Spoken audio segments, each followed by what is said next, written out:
अस्सलाम वालेकुम YouTube family. होर सुनाओ किदा सेहत पे ठीक है? असं ठीक ठाक हाँ। अज बनाने लगी हाँ मसालेदार आलू। आलू आ तो सवार के कट लिए मैं। प्याज वा टमाटर है, एक सुक्का गर्म मसाला, सुक्का धनिया पीसिया होया मिक्स ही आ, अद्ध कर लसन, हरिया मिर्चा मिक्स पीसिया हुई, बरीक हरिया मिर्चा कट्टिया हुई।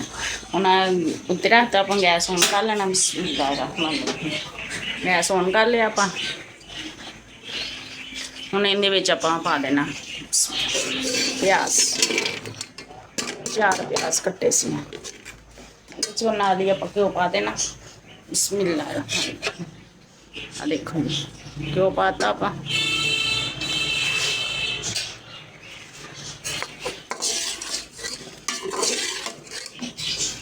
माशाल्लाह मसालेदार आलू। मसालेदार आलू अंडे है ना आप बनाने हैं।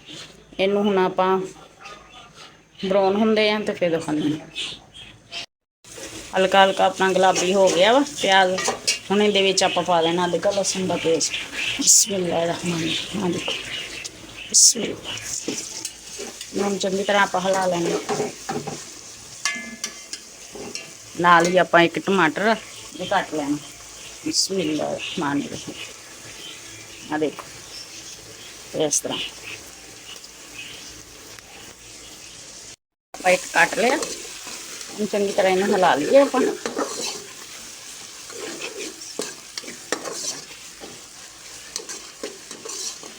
हल्का जिहा हम इन्हें चंगी तरह इनका मिक्स कर लिए। हल्का जिहा आप पानी ना सट्टा ला के आ देखो माड़ा जिहा आप पानी ला लिया। हम ये आप लूण मिर्चा पानी।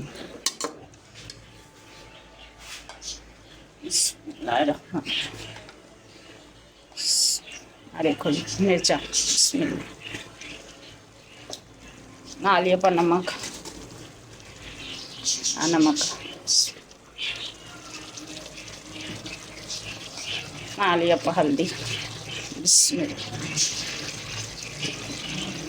नाल ही आप गरम मसाला सुक्का धनिया जिहड़ा पीसिया 2 चम्मच है ये। हम इनू चंगी तरह मिक्स कर लिया। इनू आप 5 मिनट भुन दें। आ देखो माशाल्लाह 5 मिनट हो गए अपन भुन दें। मसाला गया अपना पौज घ्यो ही माशाल्लाह छड्डता इन्हें। आ देखो हुण इहदे आलू पा के आप भुनने। बिस्मिल्लाह मसालेदार आलू चंगी तरह आप भुन लेना। देखो जी माशाल्लाह 5 मिनट हो गए अपन भुनदे थोड़ा जिहा इहनूं इहदे विच आपां पानी ला देना। बिस्मिल्लाह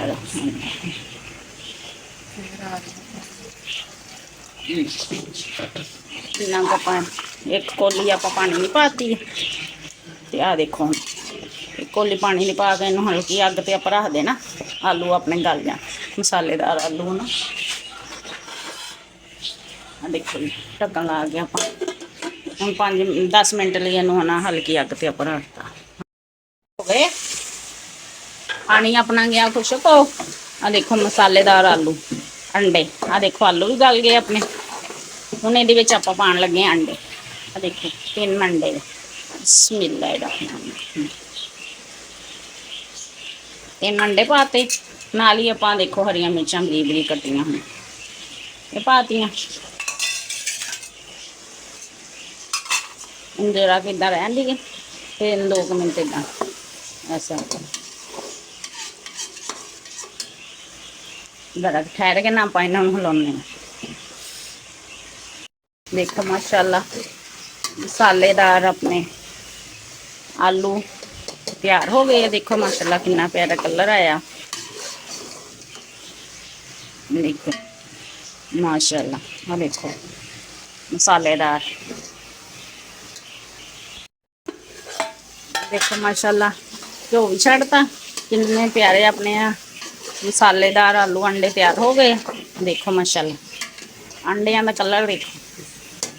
आ देखो माशाल्लाह अंडे ते मसालेदार आलू अपने तैयार हो गए। हम लगे आप गैस बंद कर ਤੇ ਮੇਰੇ YouTube ਚੈਨਲ ਦਾ ਨਾਮ ਆ ਹਾਂਡੀ ਕਿਚਨ। ਲਾਈਕ ਵੀ ਕਰ ਦਿਆ ਕਰੋ, ਸਬਸਕ੍ਰਾਈਬ ਵੀ ਕਰ ਦਿਆ ਕਰੋ, ਸ਼ੇਅਰ ਵੀ ਕਰ ਦਿਆ ਕਰੋ। ਤੇ ਇਸ ਤਰ੍ਹਾਂ ਹੀ ਮੈਨੂੰ ਦੱਸੋ ਮੇਰੇ ਕਿਸ ਤਰ੍ਹਾਂ ਦੀ ਲੱਗਾ। ਮੈਂ ਬੜੀ ਮਿਹਨਤ ਕਰਦੀ ਵੀਡੀਓ ਤੇ ਮਿਹਰਬਾਨੀ ਤੁਸੀਂ ਦੱਸਿਆ ਕਰੋ ਕਿਹੜੇ ਸ਼ਹਿਰ 'ਚ ਦੇਖਦੇ ਆ। ਤੇ ਓਕੇ ਜੀ, ਅੱਲਾ ਹਾਫਿਜ਼।